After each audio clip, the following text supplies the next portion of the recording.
Porque se nós fôssemos reduzir todo o Evangelho a uma parábola, talvez seria essa a parábola onde a gente encontra as grandes lições do Cristo.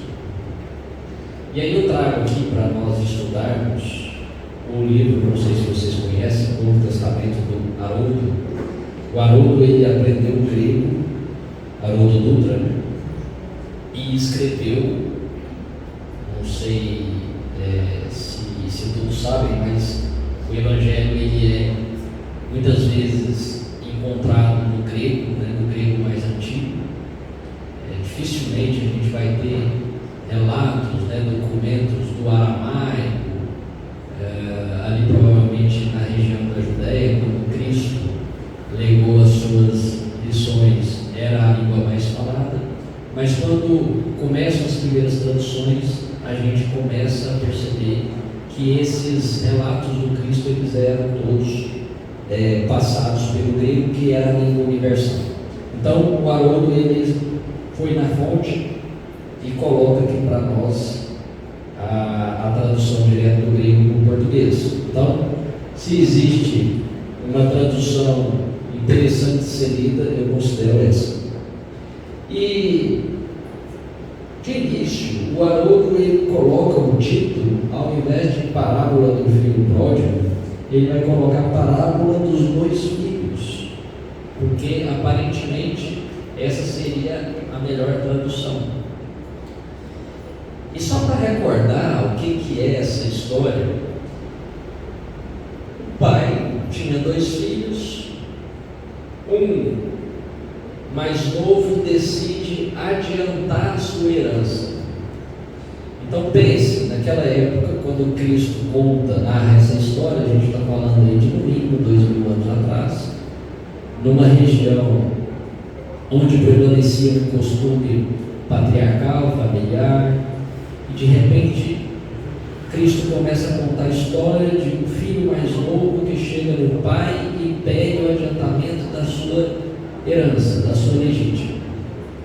Isso por si só já era algo muito absurdo da época. Hoje já é estranho, né? Chega um filho e fala: pai, me adianta a herança, porque parece que a gente está matando o pai, né? Antes da hora. Naquela época, então, nem se pensava nisso, nem se cogitava. Mas esse filho da história chega com seu pai, adianta a sua herança, pega essa fortuna e sai para viver o mundo. Então vai dizer o Cristo na palavra, na escrita, melhor dizendo, do evangelista Lucas, porque essa parábola ela está apenas no Evangelho de Lucas. Vai dizer Lucas, vai escrever Lucas na palavra do Cristo, que esse filho mais novo ele vai viver o mundo na sua concepção mais material mesmo. E por isso a gente usa essa palavra de pródigo. E o Haroldo traz aqui uma tradução para esse termo pródigo como sendo devassidão, bens vividos de forma libertina. Então a gente imagina que esse filho pega esse dinheiro e gasta, usando a linguagem de hoje, na farra, não é? Vive o que tem que viver nas qualidades dos bens materiais que foram passados, e é claro, já diria o tio meu, o dinheiro não aguenta abuso, então o dinheiro acaba. E aí quando esse dinheiro acaba, esse filho novo vai se ver alimentando porcos na região.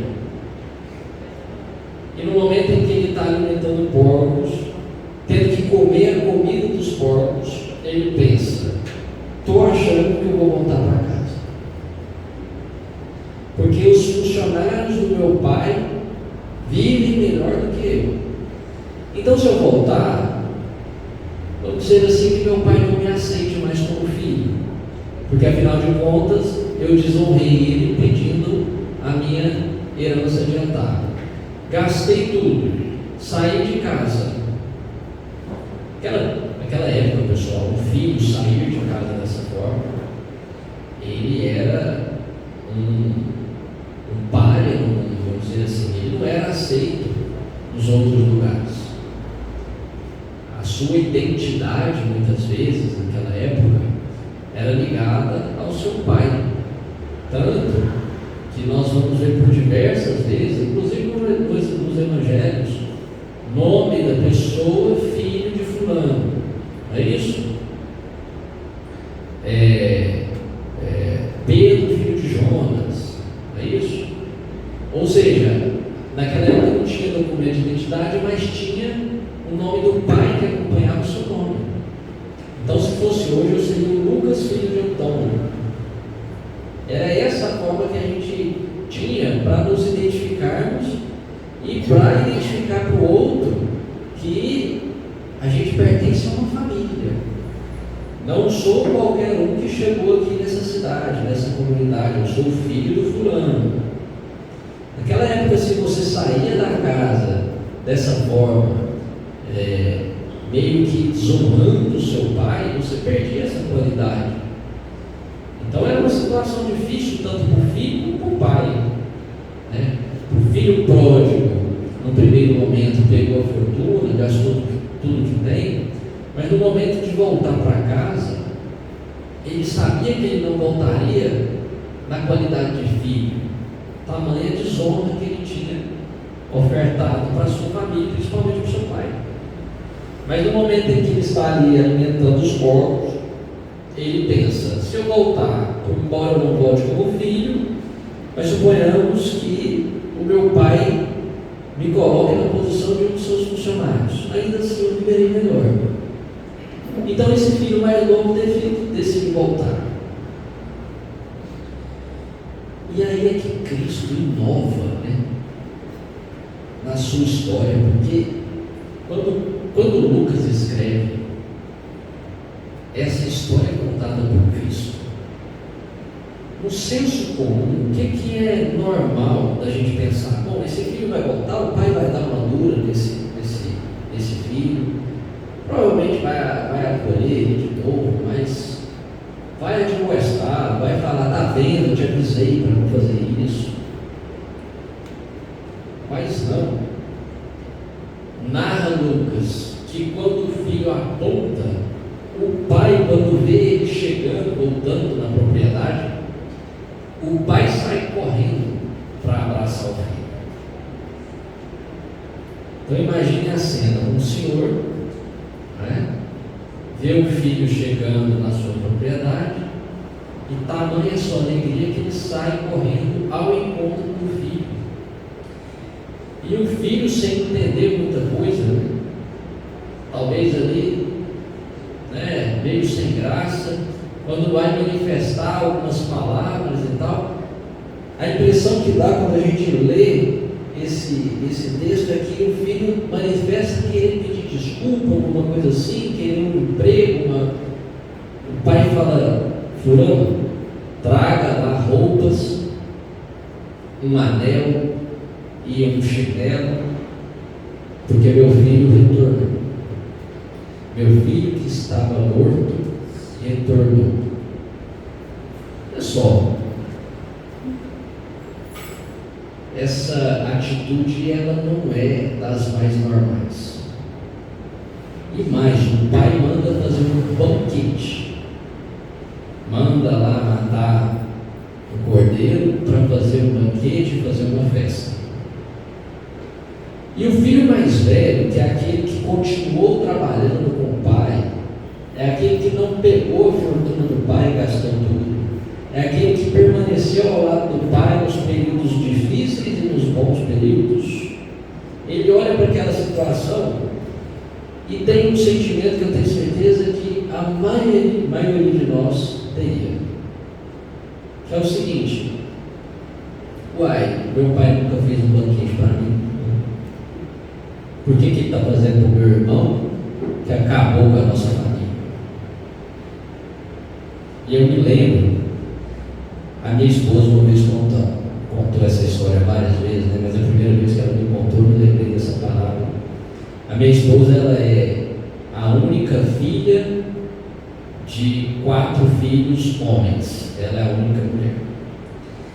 E aparentemente ela era quem sempre tirava notas altas. 9, 10. E o caçula, meu cunhado, era aquele que tirava notas muito baixas, 5, 4, ficava de recuperação. Quando pelejava demais, vinha um 6. E ela conta que certa vez, esse irmão dela, meu cunhado, tirou uma nota 8 e foi uma festa, né? Todo mundo elogiou demais, parabéns, né? Você conseguiu. E ela teve esse sentimento: pai, eu tiro 10 toda vez e ninguém nunca me parabenizou por isso. Por que meu irmão agora, que consegue um 8 a duras penas, está recebendo os louros do meu pai e da minha mãe? E aí eu falei para ela: leia lá, né, a parábola do filho pródigo, para você entender algo que não é difícil, aliás, que não é fácil entender, mas que é a lógica do Cristo. Que no fundo, a lógica do Cristo é: nós não estamos aqui para disputar os louros do Pai. E aqui eu estou jogando o Pai agora como sendo o Pai divino. Nós não estamos aqui para disputar com os nossos irmãos. E por mais difícil que seja a gente compreender isso, essa é a lógica do Cristo.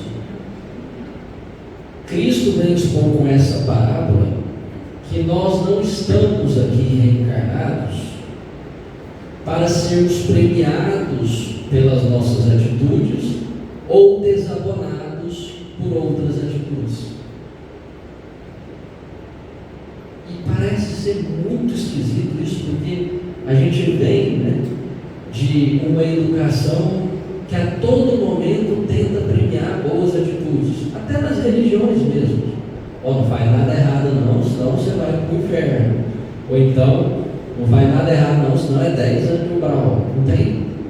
Né?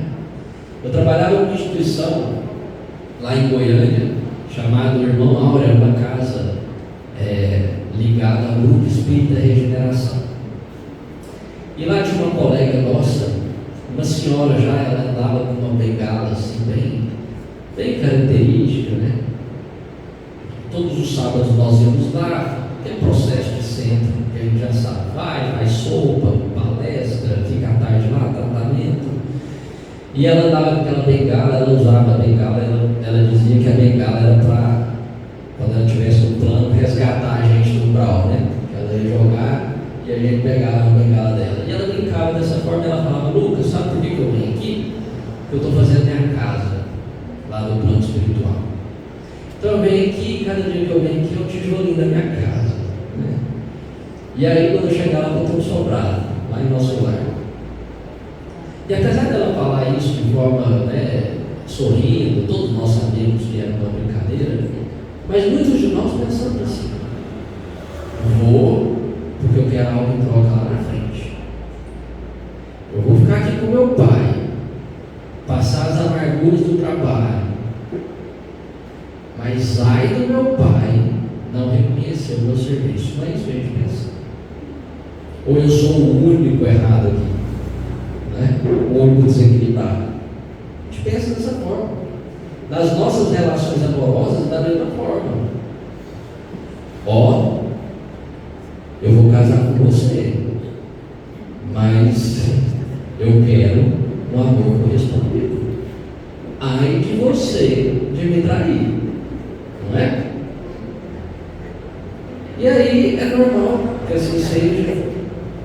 Quando até amor de mãe para filho, já perceberam que existe geralmente é mais tênue, né? Mas até no amor de mãe para filho existe uma cobrança, né, de um amor em troco. É comum, por exemplo, quando a gente vê, né, mãe dando bronca em filho, pai dando bronca em filho. Eu lembro uma vez que eu tomei uma bronca, né, eu saí de casa e não avisei que eu retornaria muito tarde, e cheguei em casa na madrugada. Estava minha mãe parecendo uma alma penada, né, com uma olheira desse tamanho na cozinha, e olhando assim para mim, e a impressão que eu tive é que ela não tinha tido uma boa noite de sono, né? Porque depois ela foi me falar, achou que eu tinha morrido, que eu tinha, né, acontecido alguma coisa, e ao invés dela se alegrar com a minha presença, né, ela me deu uma das maiores duras que eu já tomei na minha vida, né? Dura com raiva, com ódio, né? Por quê? Porque no fundo, espera-se um filho mínimo de respeito, não é? Então a gente tem um pouco dessa lógica de, olha, eu te amo, mas você me respeite, não é? Eu te amo, mas me ame de volta. Essa lógica de troca, ela está muito incutida. E não é que a gente está julgando esse processo, é lógico que a gente tem que respeitar, né? Mas o ponto central aqui é a gente perceber que a lógica do Cristo é assim, é um amor tão puro que ele não exige nem respeito em troca. Nem isso ele exige da nossa parte. Se nós pegarmos hoje e nos desviarmos por completo da lei do Cristo, e aí eu digo nos desviarmos mesmo, né? Nos tornarmos a pior pessoa do mundo, vai se passar algum tempo e no momento em que meu espírito decidir voltar para a lei do Cristo, acreditem se quiser, o Cristo vai estar igual o pai aqui, do filho mais novo, correndo para nos abraçar. Não importa para o Cristo o que a gente faz, ou o que a gente tenha feito no passado. Para o Cristo importa o que eu vou fazer a partir de agora.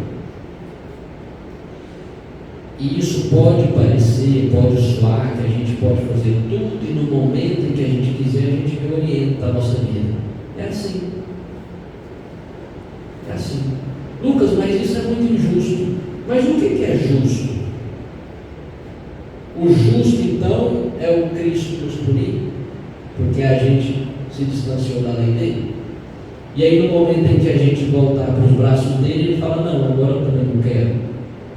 Será que isso é a justiça? A gente se esquece que lá no capítulo, melhor, no livro 3 do livro dos Espíritos, são divididos, o livro dos Espíritos é dividido em 4 livros internos. O livro 3 trata das leis morais.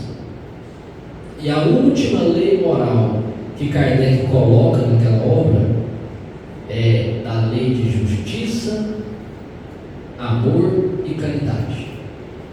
Ou seja, ele não coloca só lei de justiça, ele coloca lei de justiça, amor e caridade. É uma lei só, para nos lembrar que a verdadeira justiça é sempre acompanhada de amor. Amor como a gente conhece assim mundano, não. Amor que o Cristo sentiu por nós, que é esse amor que não pede absolutamente nada em troca. De novo, nem respeito. Se amanhã eu vilipendiar a figura do Cristo, né, cometer alguma calúnia em relação a Jesus, Jesus não está nem aí. Ele está interessado no meu potencial. Tudo bem, aconteceu, mas e hoje? De hoje para frente, o que você vai fazer? É isso que Cristo se preocupa.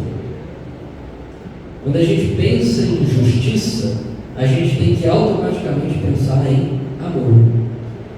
No livro Boa Nova, Psicografia do Chico, e ele é ditado por Humberto de Campos, né? Ele, em uma determinada passagem, o livro todo, Boa Nova, ele é só passagem de Cristo, né? Envolvendo os apóstolos, é um livro muito bonito. E aí, em um determinado capítulo, um dos apóstolos se pergunta por Cristo, faz pergunta por Cristo: escuta, nós estamos hoje na nossa lei de justiça, nessa de se você faz, você tem que pagar. Então é uma justiça quase que consequencialista.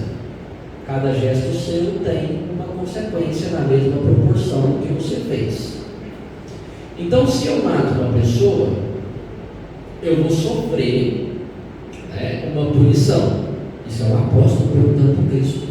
Na lei judaica era assim: olho por olho, dente por dente, né, fez, paga. Então, continua o apóstolo.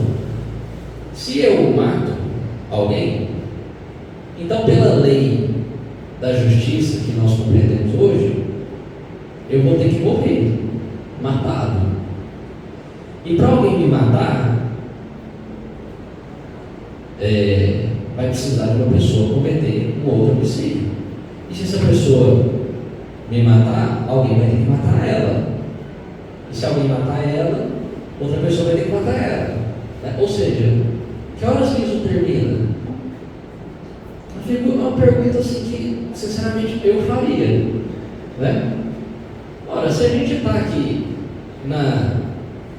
nessa vida e a justiça é a que se faz, a que se paga, então no processo desse, quando é que as coisas terminam?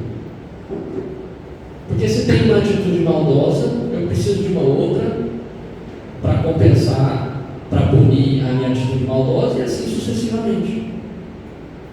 E o Cristo se vira para esse apóstolo e fala: eu já não te falei que apenas um gesto de amor cobre a multidão dos pecados?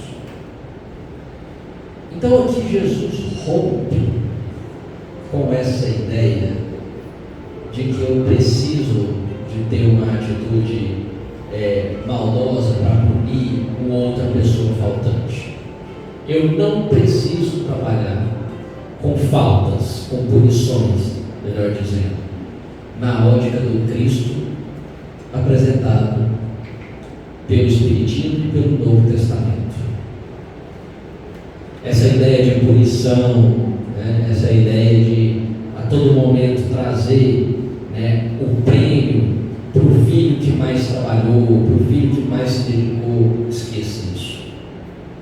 Afinal das contas, o acerto de contas que a gente vai fazer é de nós conosco mesmo.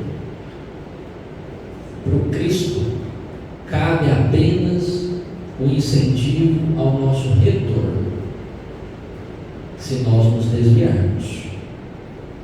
E o Cristo não só fala isso, como também a história do Evangelho prova isso. Se nós lermos Paulo e Estevão, um livro belíssimo da psicografia do Chico também, escrito, né, pela autoria de Emmanuel, a gente vai perceber que o Cristo escolhe para ser o maior divulgador da doutrina dele um sujeito chamado Saulo, que era um torturador de cristãos. Saulo não era perseguidor apenas de cristãos. Saulo era um torturador. Se a gente lê Paulo e Estevão, a gente vai ver. Saulo, ele era um judeu, acreditava que aqueles homens que seguiam Cristo, eles deturpavam a doutrina judaica, e por isso ele acreditava que dava o direito, ele tinha legitimidade para perseguir e matar aqueles cristãos. Então Saulo, por diversas vezes, reuniu uma turma de judeus, pegou um cristão, pôs no canto, pegou umas pedras e todo mundo apedrejou aquele cristão. Foi assim, aliás, que foi feito com Estevão. Então imagine isso. Esse era Saulo. Até que um dia, ele indo ao encalço de um cristão numa cidade vizinha, estava indo perseguir, né, um sujeito que se dizia cristão, Ananias. E aí, na estrada, todo mundo sabe, né, ele escuta aquela voz: Saulo, Saulo, porque ele persegue.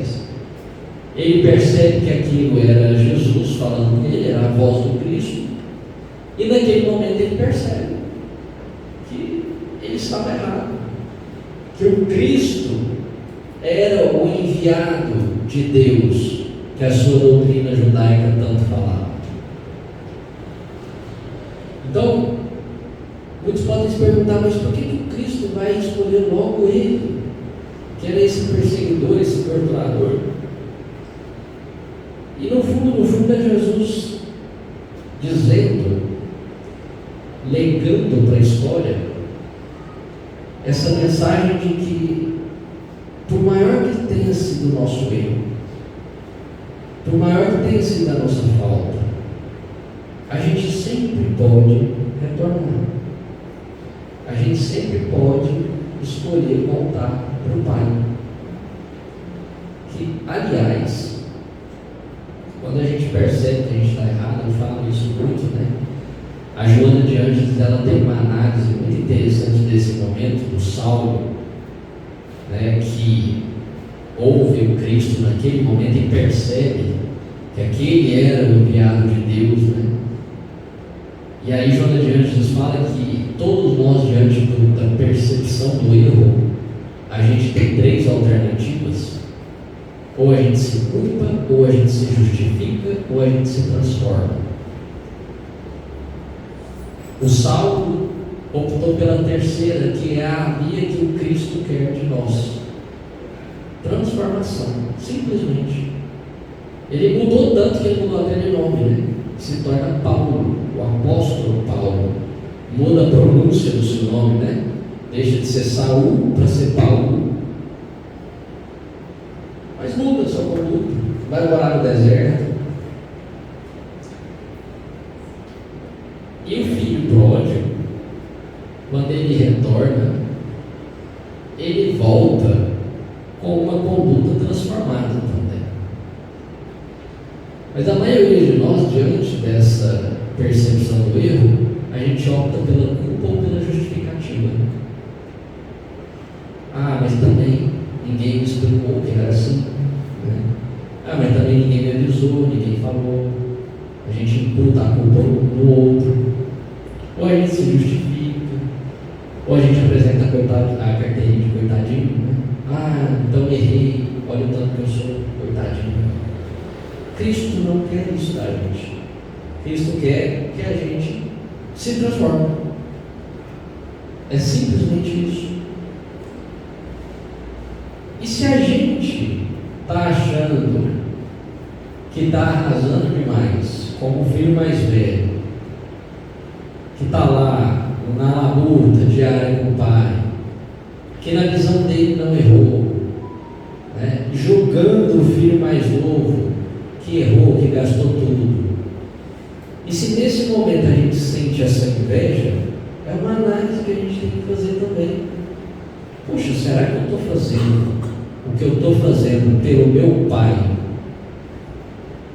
E que eu estou falando de Deus, né? Será que eu estou fazendo o que eu estou fazendo pelo meu pai, esperando que ele dê mais créditos para mim do que os outros todos? Será que eu estou sendo tão leviano assim, de achar que, porque eu estou indo no centro, dando passe, participando das atividades de caridade, eu sou mais merecedor do que os outros? Certa vez, numa sessão mediúnica, um espírito me falou: meu filho, sabe essa pessoa aí que você vive julgando dentro de você? Eu falei: sei. Pois é. Imagine quando você desencarnar e essa pessoa for te buscar, te resgatar, né? E aí, para minha surpresa, mas essa pessoa não pode me resgatar, é eu que vou resgatar ela? Não, meu filho, está muito enganado, né? A gente acha que a gente é a última Coca-Cola, né? A última bolacha do pacote. E quando a vida aponta para fazer uma festa para quem que a gente julga errado, a gente inveja. Ah, mas e as minhas festas, e os meus louros, e os meus prêmios? E aí vem um grande segredo, né? Não tem. A gente não trabalha com prêmio, a gente não trabalha com punição. No final das contas, é aquela parábola do trabalhador da última hora, não é?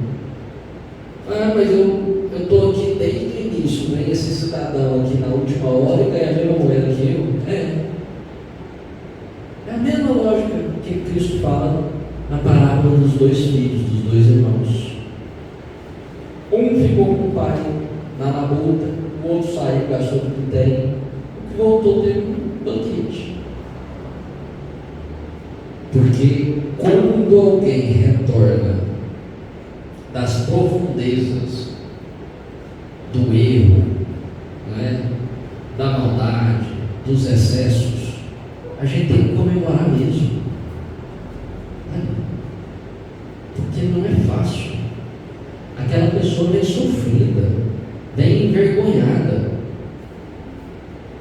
Então, quando a gente encontra por aí os irmãos que estão em erro, é por isso que o Espiritismo ele condena tanto esse julgamento, né? Porque não cabe nessa lógica a gente julgar o que a pessoa fez. Cabe o empenho da nossa parte de trazer ela. Mas muitas vezes a gente opera a lógica dessa justiça mais material, né? Se eu faço, eu ganho; se eu não faço, eu perco. E aí a gente enxerga o irmão que está no erro e fala lá, mas também, olha lá, está sofrendo porque nunca fez nada. E a gente pensa isso, ainda mais nós espíritas, né? Eu brinco, a gente tinha que andar com toga, porque a gente julga muito. Nosso julgamento ele vai além de uma vida. Lá, o fulano está passando esse sofrimento todo, né? Vai saber o que ele fez na encarnação passada. Muitas vezes eu me peguei pensando nisso, né? Está sofrendo aí, mas vai lá, ninguém mandou na encarnação passada ter feito isso e aquilo. Pouco importa. Para o Cristo, pouco importa o que fizemos na encarnação passada. Ah, Lucas, mas não é isso que eu aprendi lá no Evangelho, não. No Evangelho, a gente sabe que eu tenho que arcar com as minhas, os meus atos e as responsabilidades dele. É verdade. Mas eu vou arcar. No momento em que o meu espírito perceber um erro, Deus queira que eu opte por me transformar. E aí na transformação a gente opera, né, a arrumação que a gente tem que fazer. Sabe essa coisa de gente madura que percebe o erro, vai lá e conserta? É isso. Não precisa de Deus mandar a gente consertar, ou não precisa de Deus me punir. Um ser maduro, diante de uma falta, de qualquer erro que ele se veja, ele vai lá e vai tentar arrumar. Eu faço sempre essa alusão, né, da criança que deixa o copo cair. Geralmente a criança chora, né? Porque o copo quebrou, ela se envergonha, ela se culpa, e ela fica ali chorando. Aí vem um adulto, limpa, pega, né? Tira a criança, pega os cacos. Quando é um adulto que deixa o copo cair, a gente não fica chorando ali, fica. A gente limpa, pega os cacos, chega no dono do copo, fala: ó, caiu, depois eu te dou um copo novo. Isso vai dizer uma mentora da casa lá onde eu trabalhei em Goiânia. Nós somos crianças espirituais. Diante da percepção dos grandes erros da nossa vida, a gente fica chorando, se culpando. Quando na verdade, se nós fôssemos maduros, a gente arrumava essa bagunça, né? Poxa, fiz uma maledicência, isso resultou num problema lá na minha família. Chega, chama a pessoa e fala: ó, errei, eu inventei, era uma mentira. Então, poxa, fizeram isso comigo. Sabe? Questões complexas exigem mais maturidade mesmo. E o Cristo quer que a gente haja dessa forma, mais madura, sem esse sentimento de, eu não vou chamar nem de justiça, mas é quase um sentimento de vingança em relação ao outro que nos fere, em relação ao outro que errou, sem esse julgamento que o filho mais velho fez, por exemplo, com o filho mais novo. Enquanto nós continuarmos nessa lógica de que eu faço para ganhar e se eu não fizer eu perco, nós não vamos amadurecer espiritualmente. E de novo, o ouvido mais próximo da boca que está falando isso é o meu, né? Eu sou a primeira pessoa que tem que entender isso, me desvencilhar dessa lógica, achar que justiça divina se opera com prêmios e com punições. É bem provável que a gente se surpreenda nas nossas paragens espirituais, no momento em que nós desencarnarmos. Não sei se contaram para vocês, mas um dia, não sei se vocês estão sabendo, né? Mas um dia a gente desencarna, não é isso? O nosso corpício fica e o nosso espírito vai. É bem provável que a gente se surpreenda lá nos planos espirituais, percebendo que as pessoas que a gente tanto julgava, estão ali, nas colônias, operando, ajudando.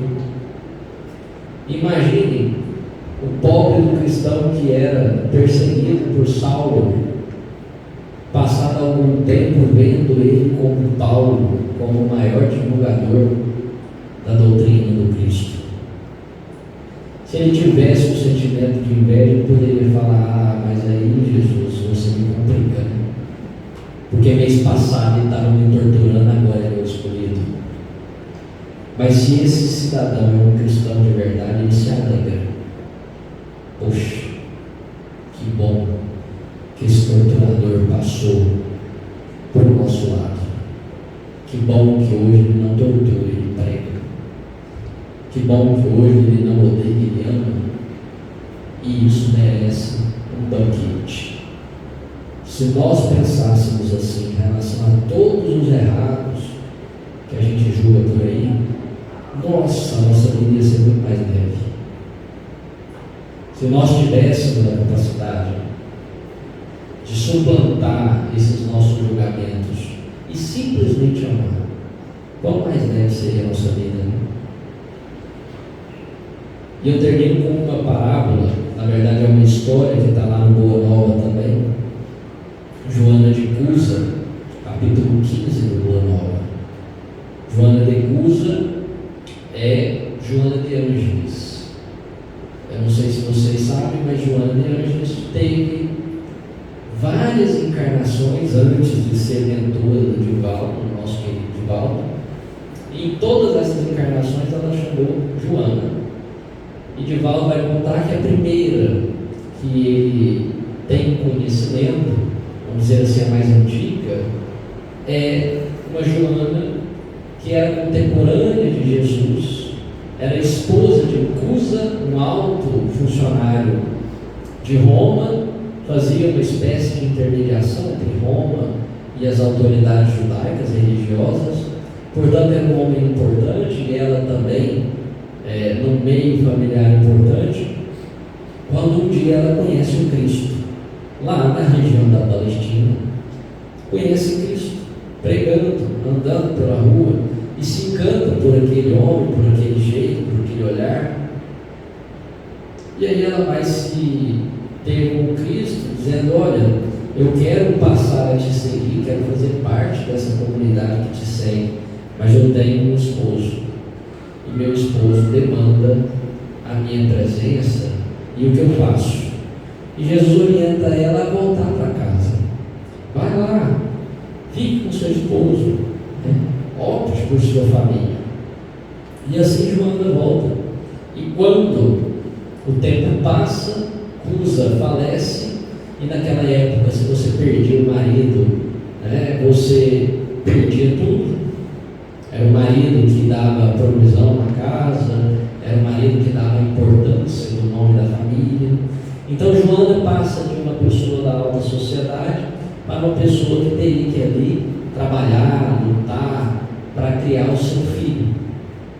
Mas ela vê também nesse acontecimento a oportunidade de agora, já sem o marido, participar das reuniões daqueles que eram chamados os homens do caminho. Nessa época o Cristo já havia sido crucificado, mas os seus apóstolos continuaram as obras, como todos nós sabemos, inclusive numa casa chamada Casa do Caminho. Então Joana passa a frequentar os encontros promovidos ali por Pedro, por João, enfim, por aqueles apóstolos que continuaram na senda e no caminho ensinado pelo Mestre. Começam as primeiras perseguições aos cristãos. Nós sabemos, muitos foram presos, muitos foram perseguidos. O próprio João foi preso, ficou um tempo na ilha de Patmos. Enfim, vários evangelistas, Pedro é assassinado, de cabeça para baixo ali na cruz. Vários passam por terríveis perseguições e flagelos. E com Joana não foi diferente. Joana é presa junto com seu filho, é levada para um anfiteatro desses que a gente conhece, de estilo romano, onde se promoviam ali jogos, gladiadores se duelavam, e também alguns cristãos eram jogados às feras, queimados vivos. O verdadeiro martírio, todos nós sabemos que aconteceu. Joana é amarrada num poste, junto com seu filho, um poste ao lado. O soldado romano começa a açoitar o seu filho. Chega um outro e fala: olha, se você abjurar do teu Deus, ou seja, se você falar que segue os deuses romanos, a gente poupa a vida do seu filho. E Joana se lembra de Maria, que passou pelo Calvário, vendo o filho sendo torturado, e passou com tanta dignidade, com tanta fé, pois sabia que seu filho era o Filho de Deus, que a vida continuaria. Então Joana nesse momento se lembra de Maria, e sobre os gritos do filho, ela decide ficar calada. Ela não abjura, ela não abre mão da sua fé. Então o soldado junta ali uma palha, um graveto e põe fogo nela viva. E chega um outro oficial romano, se aproxima dela, e no momento em que ela ainda está sendo queimada viva, ele pergunta: é só isso que o seu Deus te ensinou a fazer? Ele só te ensinou a morrer? E ela ainda encontra forças, vai dizer Humberto de Campos, para falar: ele não só me ensinou a morrer, como ele também me ensinou a te amar. É esse o Espírito do Cristo que Ele quer ver em todos nós, alguns daqui a alguns séculos, outros daqui a alguns milênios, no meu caso, mas todos nós no futuro teremos capacidade não de julgar o pior dos nossos algozes, mas de olhar e amar. Quando Cristo vê qualquer cidadão, pode ser o pior bandido do mundo, Ele vê ali um potencial de transformação. Joana olhou para aquele soldado e não viu o assassino do seu filho, não viu o assassino dela mesma. Viu um potencial, um espírito em potencial. E por isso, ela, tocada talvez por Maria, tenha dito isso para ele, que o amava. Quantos cristãos foram jogados às feras e foram sorrindo? No livro Ave Cristo, também da psicografia do Chico, narrado por Emmanuel, vários mártires entravam nas arenas e, ao invés da famosa frase promovida pelos gladiadores, Ábio César, os que te saúdam vão morrer hoje, isso era comum os gladiadores falarem, se voltavam para a autoridade da época, né, que nem sempre era o César, mas um prefeito, um pretor, e se voltavam para ele e diziam isso: Ábio César, o que te saúda hoje vai morrer. Quantos cristãos foram jogados às feras e foram sorrindo, gritando: Ave Cristo, os que viveram hoje, os que te saúdam hoje vão viver, pois sabiam que a morte não termina ali. Joana sabia que a história não terminaria ali. O filho, né, mais novo não teve a sua história terminada ali, assim como o filho mais velho também não teve a sua história terminada ali. É um erro da nossa parte julgar o ser pela sua história do passado, pelos seus erros, pelos equívocos. Imagine se Jesus julgasse a nós todos pelo nosso passado, não esse dessa encarnação, mas pelos de milênios para trás. Estaremos todos condenados, não é? Felizmente Ele olha o nosso futuro, Ele olha o potencial que a gente tem para amar, para compreender, para doar, para servir. Afinal das contas, é isso que importa. Eu agradeço a todos vocês, muito obrigado por essa noite.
Ver o artista brilhar.